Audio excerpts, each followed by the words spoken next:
Hi everyone. Today we will learn that how to run a particular API in Postman. Right now, your question will be that what is Postman? So Postman is a tool where you can run your APIs like post request, get request, delete request, put request, all the APIs with particular method you can run on the Postman collection. It is a tool, very useful tool for all the API based developers. So today we will learn that how to run a particular API and how to convert that API into a code. Okay, to go to Google and download the Postman, right? So download, provide you the link like Windows 64-bit, click on it, and I have already downloaded it. That's why I'm not going to download it. When you have installed the Postman collection, you will see something like this, a page like this. Okay, so you have to first go to the workspaces and create your workspace. Workspace means where you have to work, where you will collect all those APIs and run those APIs, right? So I have created one space with my channel name, okay, codekarlebro. Now I am here. Now I have to create a collection, right? You want to run a particular API, but you want to save it also for future purpose. So you have to collect that information. So in Postman, folder is called collection. So if you go to new, there is a collection. Click on it, and after that you can give whatever the name you want, or you can save it like this. So for example, I will rename it with uh, my first API. Okay, I will just rename it. After that, I will go inside that collection and add a request. Add a request means now I am going to add a API which I will run it in the Postman collection. Okay, so I have one public API available for example purpose, that what I want to show you, that I can run in the Postman collection and I can get the data. Okay, so that is based on country and currency. So I will give the name like this, country and currency. This is the API name. Right now, I'm not writing an API in the Postman collection. I'm just giving a name of a particular API so that you can remember whenever you will next access this collection, that what this API will do. So you can provide the description and all those things. That is very important for any API, right? So I am just describing a particular API. After that, you should be aware of that what kind of API that it is, post, get, put, delete, or any other kind of API. According to that, you have to select from this method, right? Right now my API method is get, so I have selected get. After that, I will just paste the API which I want to run, right?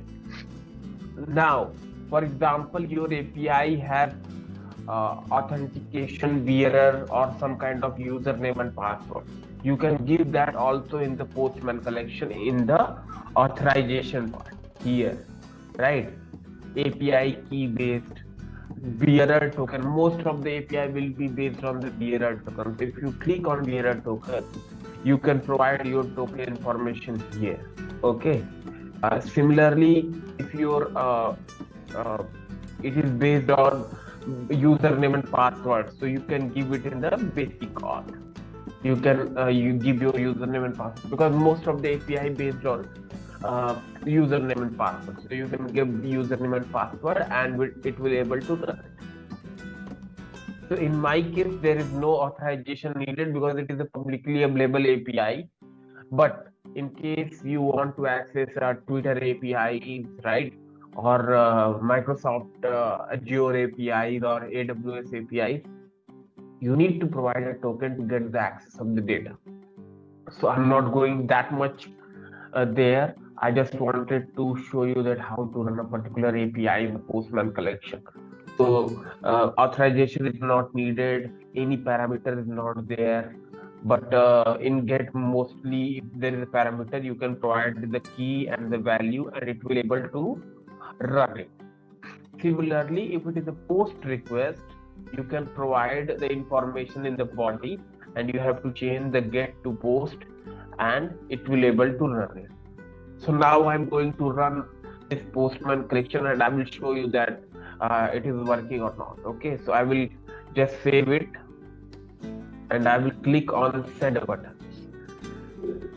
Yeah, you can see that this API has run and it provided the information like for Bangladesh it is BDT, the currency, for Belgium it is Euro, and for Bulgaria it is BGN. I'm not sure what is BGN is, I have to Google it, but that's what it is providing, the information of a country and their currency. Okay. Similarly, for if you check for India, if you will check for India, it is INR, right? It is INR. So it is able to provide the information of a particular API. Okay, and you can see the status is 200 here, 893 millisecond it has taken for whole operation, and the whole size of the response is 16.59 kilobyte. If you want to convert this API into a code, right? You can just come here in the code section and depend upon the language you use, you can convert it. For example, if you are working in the Python, so Python request and Python HTTP client, there are two things. So you can just click on the request and you can get the data like this. So JavaScript and C and Go, HTTP, Java, C hash, PHP, all those shell, right? All these can be used. If you select it, it will automatically convert your API into that language code, and you can use it in your language and make it use for automatic purpose. That's what all the simple thing about how to run a particular API in Postman collection.